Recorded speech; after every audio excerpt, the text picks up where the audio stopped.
तो अब तक हमने इस सीरीज के 4 पार्ट देख लिए हैं। भारतीय संविधान के 100 महत्वपूर्ण क्वेश्चन हम कर रहे हैं, जिसमें 1 से 40 तक के क्वेश्चन हमने कर लिए थे। आज हम कर रहे हैं 5वां पार्ट।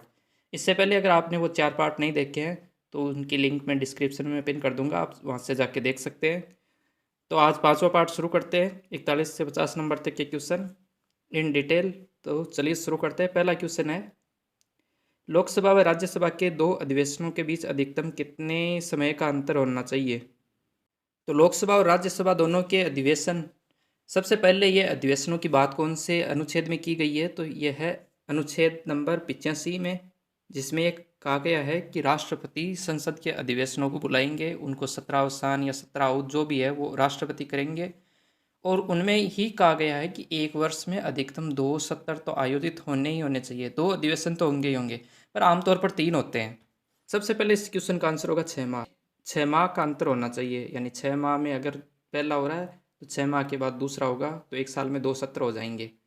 परंतु आमतौर पर 3 सत्र होते हैं। 3 कौन कौन से हैं? पहला शुरू में ही होता है फरवरी में बजट सत्र, एक फरवरी में हो जाता है। दूसरा होता है मानसून सत्र, और तीसरा होता है लास्ट में विंटर सेशन यानी शीतकालीन सत्र।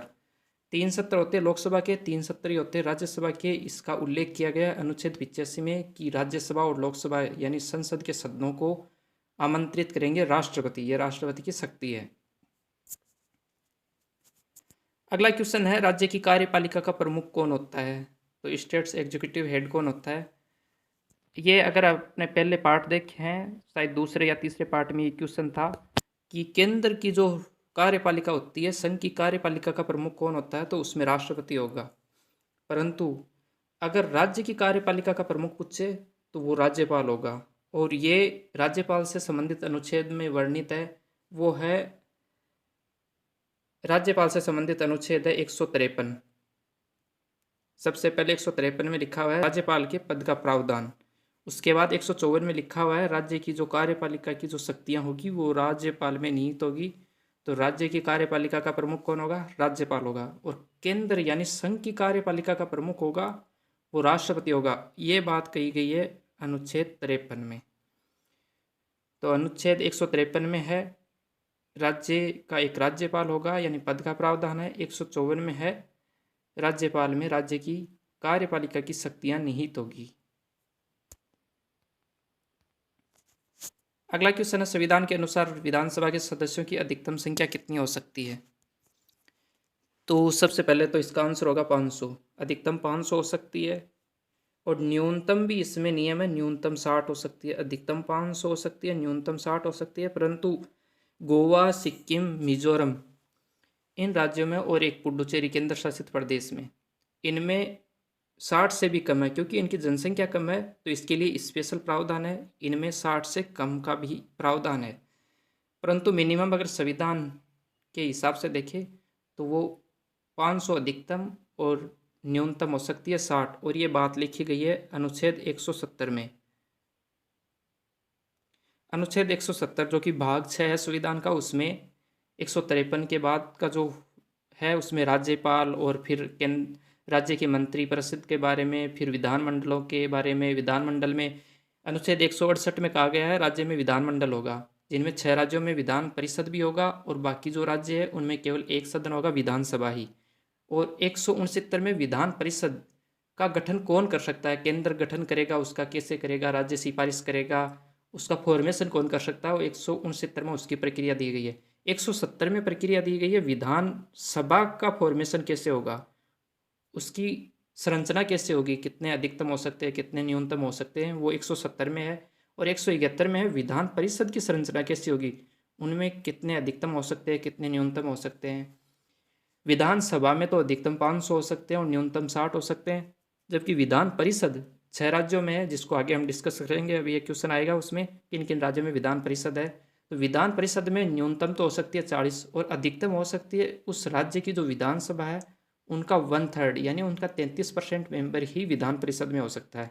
जैसे यूपी में है तो यूपी में 403 विधानसभा की सीटें हैं, और ये भारत में सबसे ज़्यादा है। 403 से ज़्यादा भारत में कोई से राज्य में नहीं है। उसके बाद पश्चिम बंगाल में 294, महाराष्ट्र में 288, उसके बाद बिहार में 244, तमिलनाडु में 234, सॉरी बिहार में 243 है और तमिलनाडु में 234 है।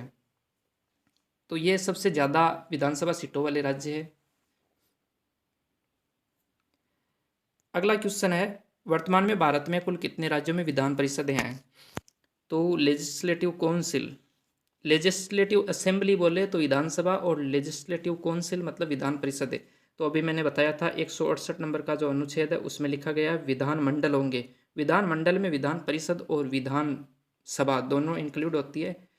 अब विधान परिषद तो भारत के 6 राज्यों में है और विधान सभा भारत के लगभग सभी राज्यों में है, और 3 केंद्र शासित प्रदेशों दिल्ली, पुडुचेरी और जम्मू कश्मीर में भी है।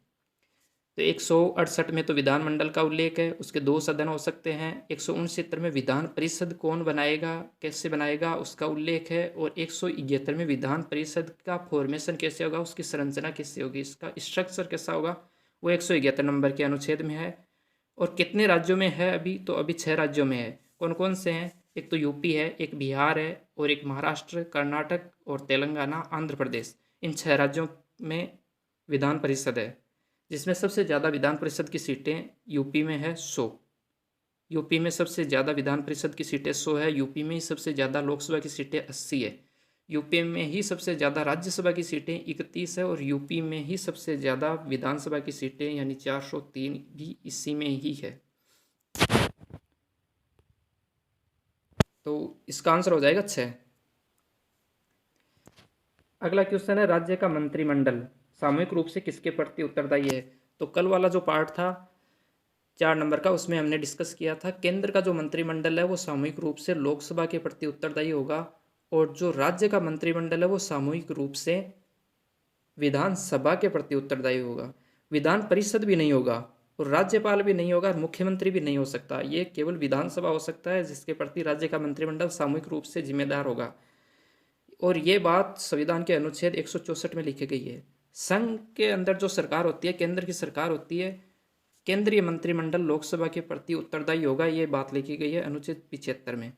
और 164 नंबर के अनुच्छेद में लिखी गई है कि राज्य का मंत्रिमंडल विधानसभा के प्रति जिम्मेदार होगा सामूहिक रूप से। नेक्स्ट क्वेश्चन है, विधानसभा का वर्ष में कम से कम कितने अधिवेशन होने हैं? तो अभी हमने जो लोकसभा राज्यसभा के किए हैं सेम लगभग वही इसमें है नियम कि विधानसभा या विधान परिषद जो विधानमंडल होते हैं उनके भी कम से कम 2 सत्र साल में होने ही चाहिए, पर आमतौर पर 3 ही होते हैं। वही जो केंद्र में नियम है वही राज्यों में है। पहले सबसे पहले बजट सत्र होता है, फिर मानसून सत्र होता है, और लास्ट में शीतकालीन सत्र होता है। तो 3 सत्र आमतौर पर होते ही हैं। वैसे न्यूनतम 2 होने ही चाहिए, और 2 के बीच में गैप होना चाहिए 6 माह का। 6 माह से ज़्यादा संसद स्थगित नहीं रह सकती। 6 माह बाद उसका सत्र बुलाना अनिवार्य ही होता है। तो मिनिमम कितने होने चाहिए? 2 होने चाहिए, और अधिकतम वैसे 3 होते ही हैं ये।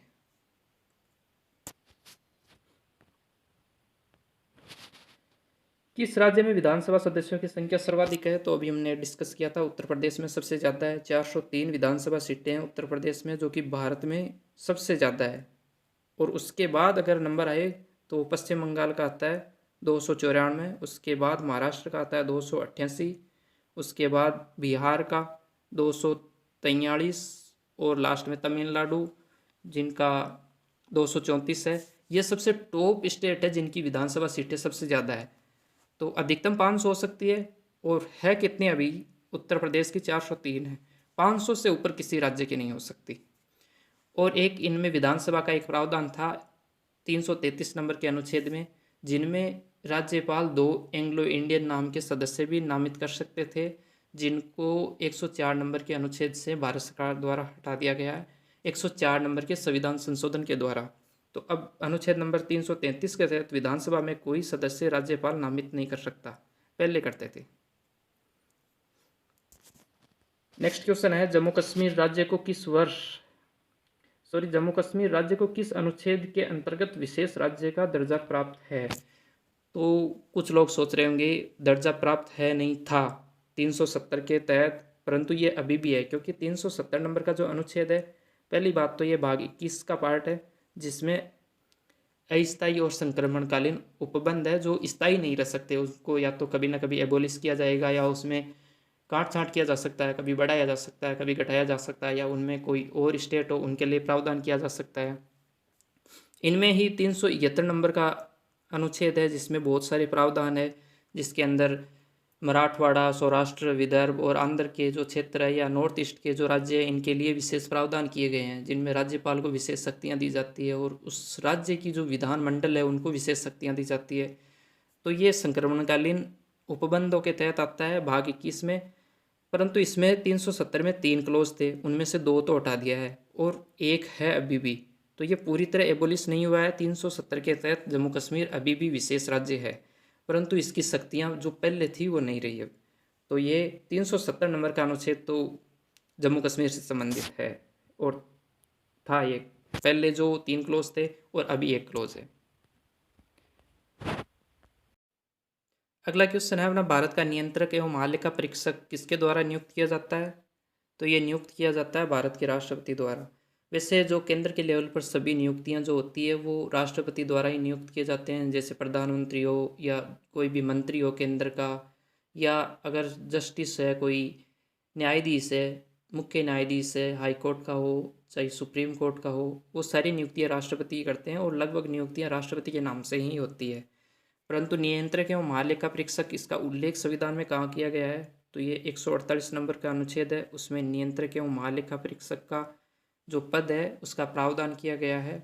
और ये कार्य क्या करेगा? इसका कार्य होगा जो ऑडिट करना होगा, जैसे केंद्र और राज्य की सरकारें जो खर्चा कर रही है वो कहाँ जा रहा है, उसका लेखा कैसे रखना है, वो फॉर्मेट नियंत्रक एवं महालेखा परीक्षक बताएगा और उसका जो भी पूरा नियंत्रण होगा वो इनके पास होगा और ये राष्ट्रपति के पास जमा करेंगे और राष्ट्रपति उसको संसद के सदनों के पटल पर रखवाएंगे।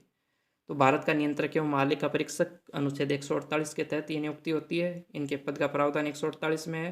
और अभी जो सीएजी है वो गिरीश चंद्र मुर्मू है और भारत के पहले सीएजी जो थे वो नरहरि राव थे। तो भारत के वर्तमान नियंत्रक एवं महालेखा परीक्षक यानी सीएजी हैं गिरीश चंद्र मुर्मू।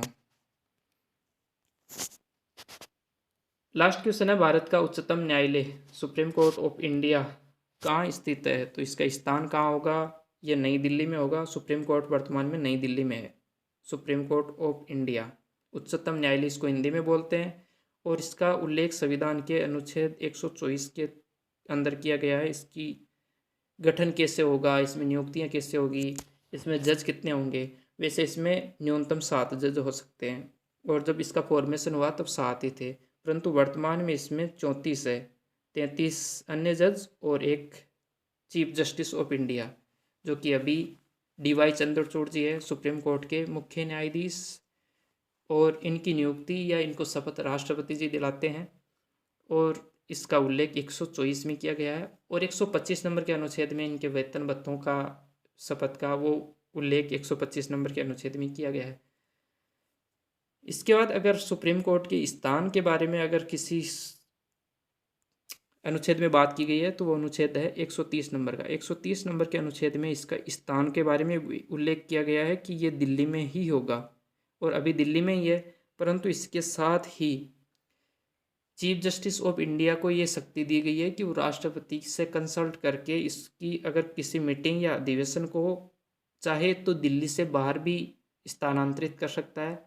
अगर सुप्रीम कोर्ट चाहे तो अपनी किसी मीटिंग को देश के किसी भी हिस्से में आयोजित कर सकता है और ऐसा 2 बार हुआ है अब तक। एक बार तो 1950 में हैदराबाद के केस में हुआ है और एक बार 1954 में जम्मू कश्मीर के केस में हुआ है जिसको हैदराबाद और जम्मू कश्मीर शिफ्ट किया गया था। ये सुप्रीम कोर्ट को शक्ति मिलती है 130 नंबर के अनुच्छेद से चीफ जस्टिस ऑफ इंडिया को कि वो भारत के उच्चतम न्यायालय की जो कोई अधिवेशन हो उसको देश के किसी भी हिस्से में आयोजित करवा सकता है with consulting of president of India. तो ये थे आज के 50 क्वेश्चन। कैसे लगे आपको आप कमेंट करके बता सकते हैं। अगर बढ़िया लगे तो आप शेयर कर सकते हैं, लाइक कर सकते हैं और चैनल को सब्सक्राइब कीजिए। Thank you. तो ये थे आज के 10 क्वेश्चन 41 से लेके 50 नंबर के और ये 5वां पार्ट था। अब तक हमने 4 पार्ट अपलोड कर दिए हैं। वो अगर आपने नहीं देखे हैं तो डिस्क्रिप्शन में उनकी लिंक मिल जाएगी, आप वहाँ से जाके देख सकते हैं। और अगर ये आपको अच्छा लगा वीडियो तो आप इसको लाइक कर सकते हैं, कमेंट कर सकते हैं और इस चैनल को सब्सक्राइब करें। और नेक्स्ट पार्ट में हम डिस्कस करने वाले हैं 51 से लेके 60 नंबर तक के क्वेश्चन पार्ट 6 में। तो तब तक के लिए थैंक यू।